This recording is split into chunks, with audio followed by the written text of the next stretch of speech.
All right. Welcome back to another episode of Sober Yoga Girl.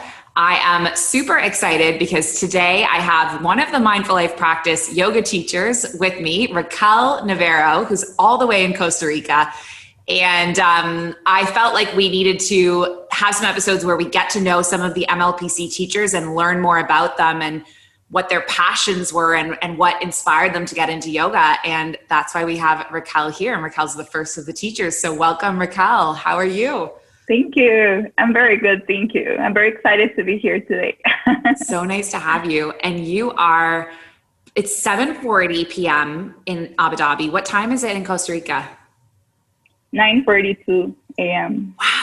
Isn't that so cool? Like that we're able to see each other in real time and you're on the other side of the world. Like it's just incredible. It's amazing. Yeah. So Raquel is a yoga teacher part-time and she also works in finance. And as we mentioned, she's in Costa Rica.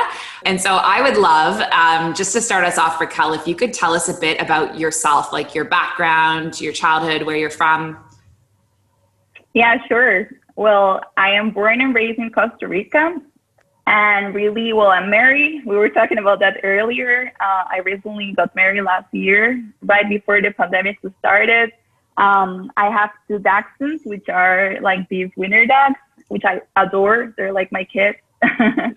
And I studied economics when I was in college, which is a lot of mathematics and like research and analyzing. And I think sometimes I idolized it before I started working on it. And that's one of the reasons that I really found like I needed something more creative. And that's why I found my passion for yoga.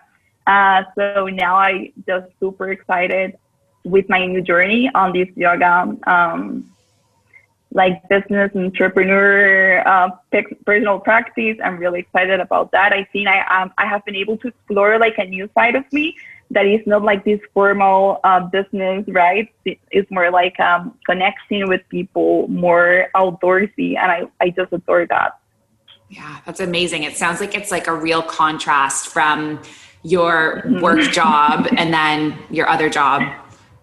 Mm-hmm. Totally. Because in finance, or at least the jobs that I had, that was like for stock and research and financial notes, you really are just with the computer. You don't have like any personal relationship, right? You're just working by yourself.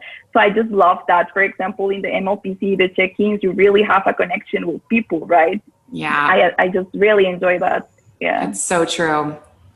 So tell me about, speaking of yoga, like how did you get into yoga? How did you find yoga? What's your story there?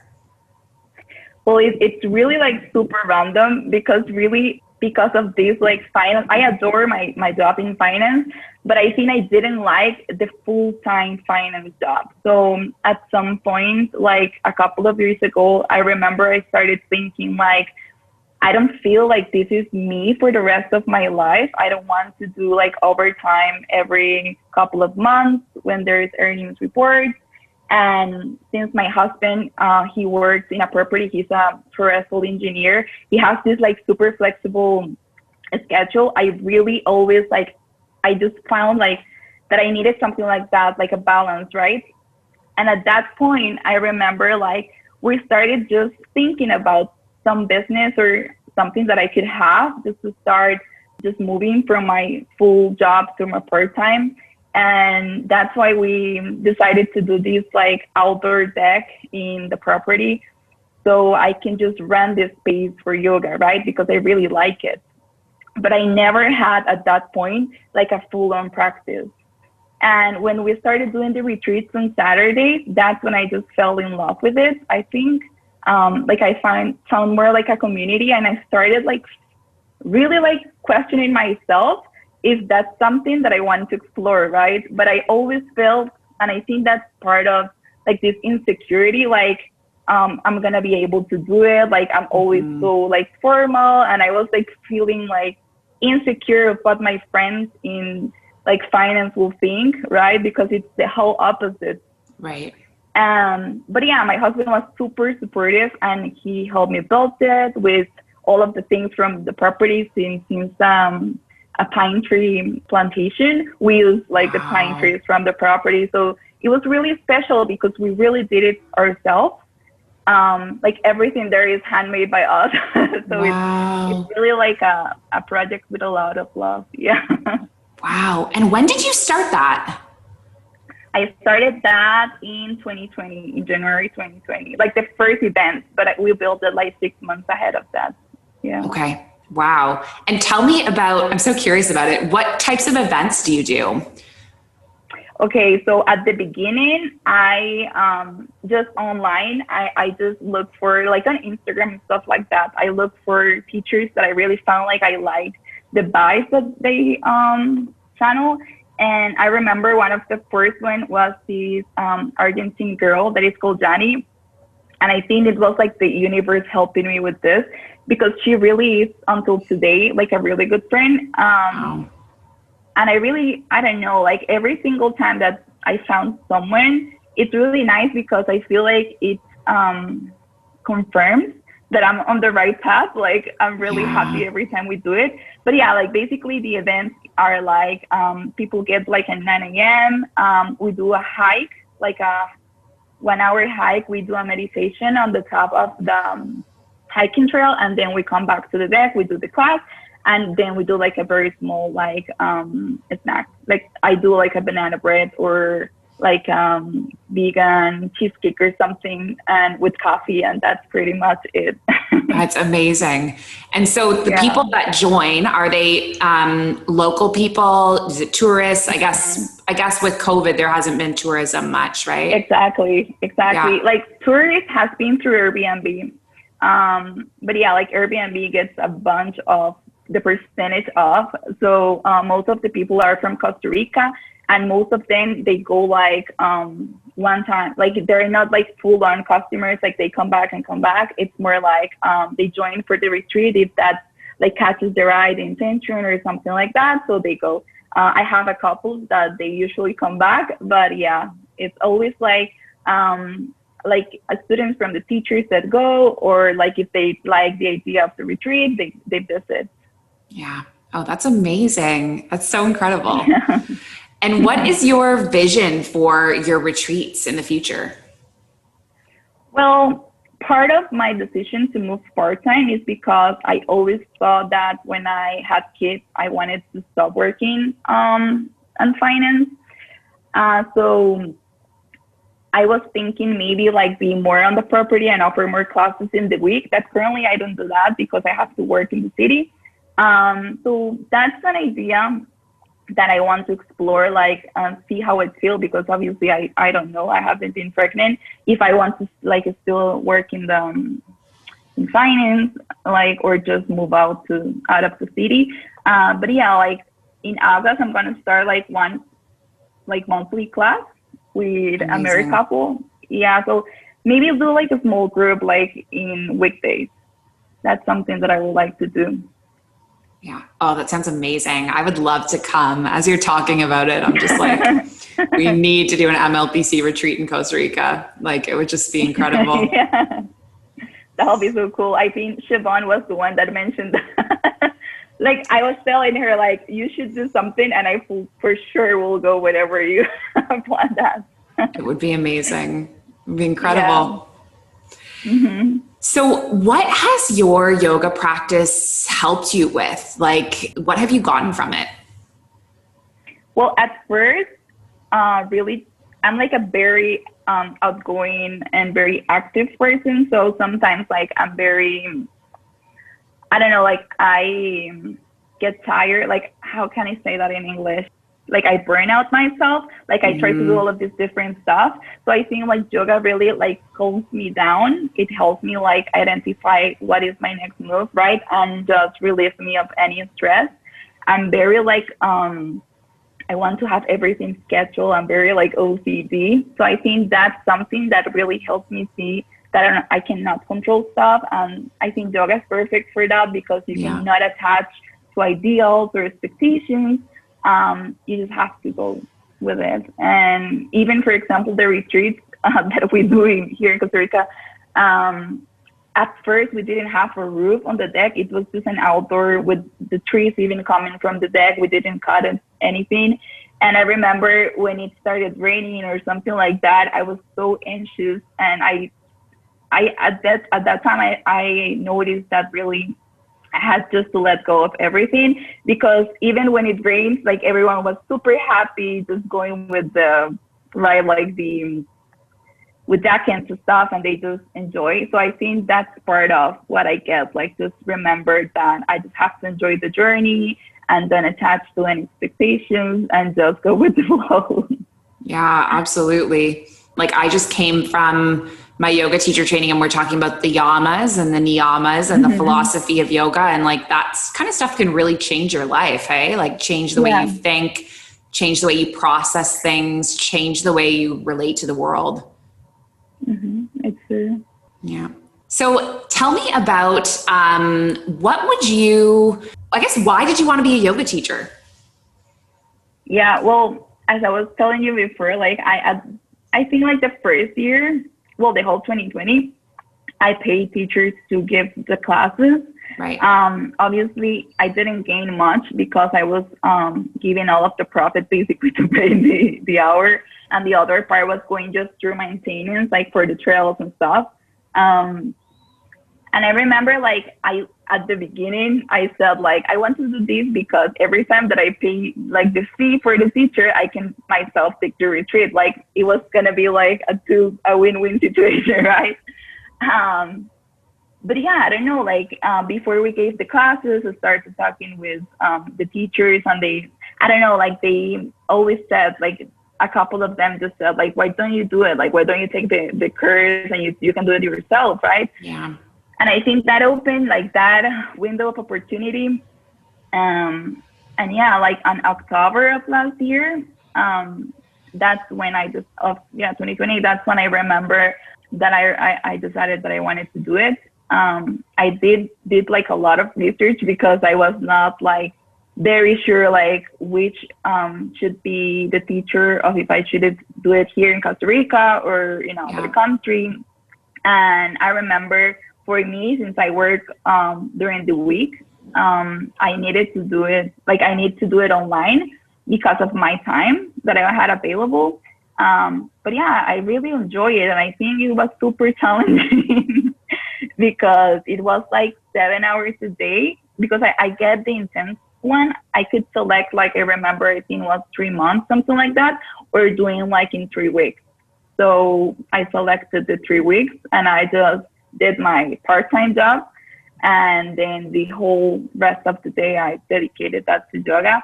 But I think it was really nice because I just proved myself that I had everything that I needed, even in that sort of extreme situation. Yeah. Right. That's amazing. What was challenging about it?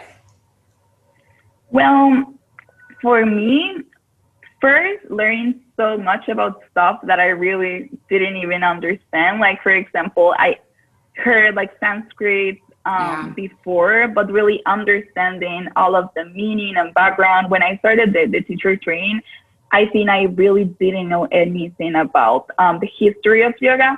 So for me, it was really interesting to learn all of these like philosophy and history that is so cool. And I think it was like overwhelming a little bit at the beginning.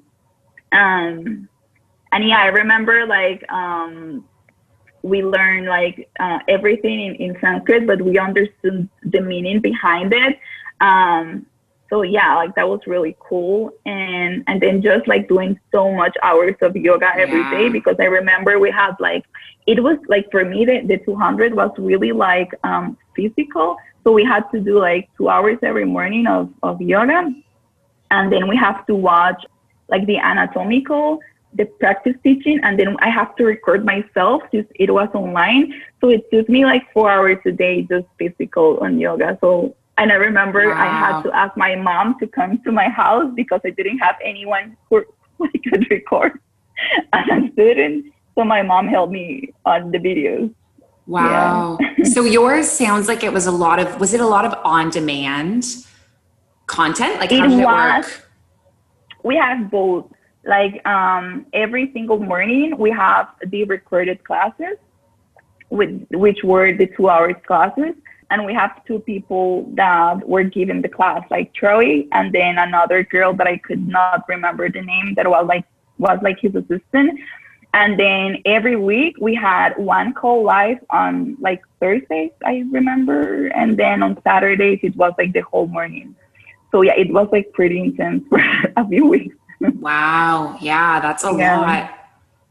Yeah. It's so incredible, though. I love this, the way that the internet and the way the 200-hour trainings are now. Like, we're allowed to do them on Zoom, and previously we weren't allowed to.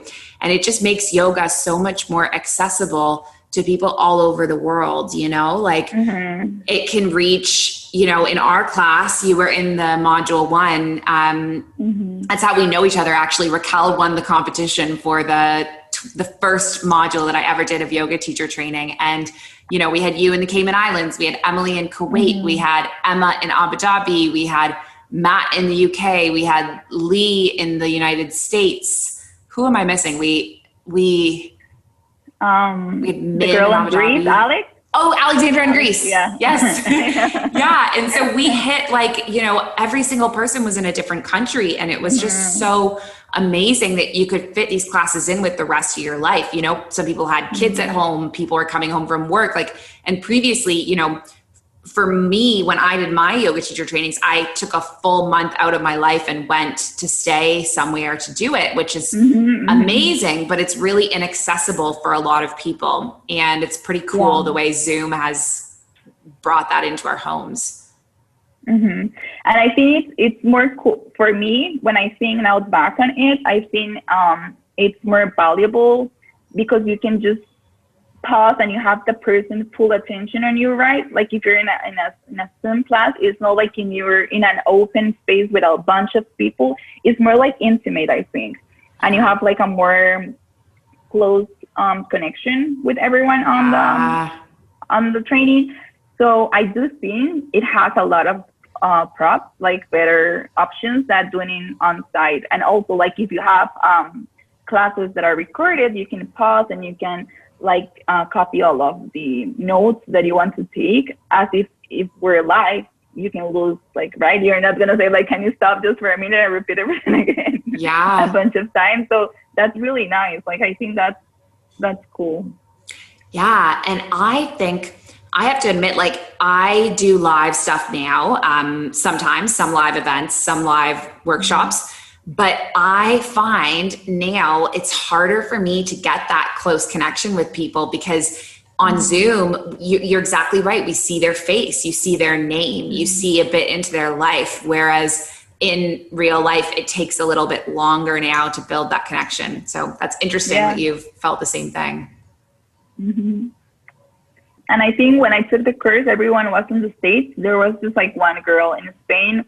But yeah, when I took the one with you, I really liked that. Like, I felt like even though we were going through these, like, I don't know, like, it's kind of awkward situation, the COVID, we can just decide to take the time now to, right, like to grow and be better and learn new stuff and really have a connection with amazing people that hopefully after COVID ends, so we can travel and meet in person.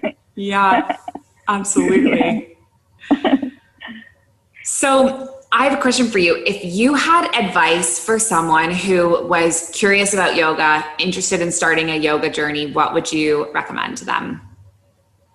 Well, I will recommend that they don't feel like insecure. I think for myself, sometimes people think like yoga, it's going to be like this overwhelming, super physical practice that you have to be very flexible, like almost a gymnast. And I remember like I felt like if I didn't do the very hard like handstands or asanas, I wouldn't be good, right? Or I couldn't teach, or I don't know, like I have all of these misunderstandings. I think really when you learn about the history and really that the only thing you should compare it to is yourself, and just understand that sometimes you may want to do like a very physical practice. Other days you just want to meditate, or right, it's just like so different, and everything will be yoga. It's valid. And yeah, I think that will be it. Just to don't compare with anyone, and don't believe all of these Instagram like, I don't know, like aesthetic. That's not the real yoga.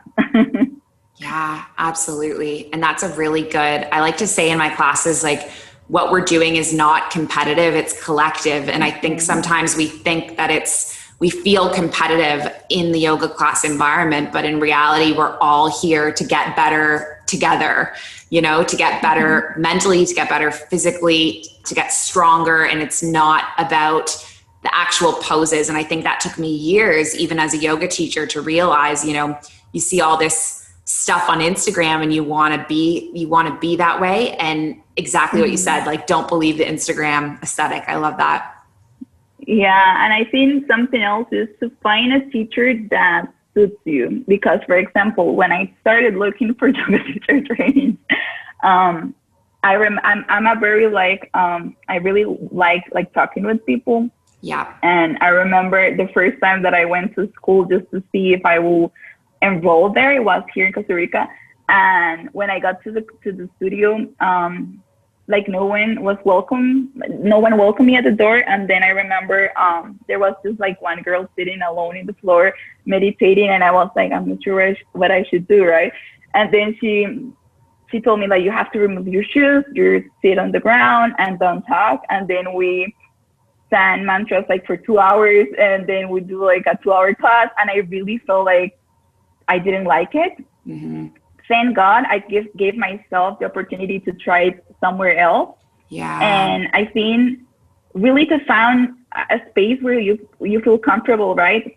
I think, for example, in the MLPC, that's beautiful that you really find that connection. You really know what's happening in other people's lives, and you connect. And yeah, just if you had a bad experience, just look somewhere else. You're going to find a community. Yeah, it's so true. It's so true. And I had some pretty experiences, not exactly the same, but similar. I had some experiences in yoga studios growing up that just were not the right fit for me. And having the courage to try somewhere new. You're exactly right. Like, don't walk away from yoga just because you found one experience that didn't resonate, because there's so many styles, there's so many teachers, so many communities. And what might be right for one person is not right for the next. So it's just like finding the perfect fit. All right. Well, Raquel, thank you so much. It was so awesome to actually sit down with you and chat and learn more about you and your journey and your story. No, thank you. And I'm very well. I was going to say, I'm sure a lot of our yogis would be really interested to learn more. And you can find Raquel on the Mindful Life Practice. Raquel is teaching Mindful Let Go throughout the rest of the summer. It is on Fridays, I believe. Yes, because that's my day off. Raquel teaches on my day off. So definitely check that class out. And you'll hear the beautiful sounds from Costa Rica in that class. So. Thank you. All right, Raquel, have a great day, and I'll speak to you soon. Thanks. Bye. Bye.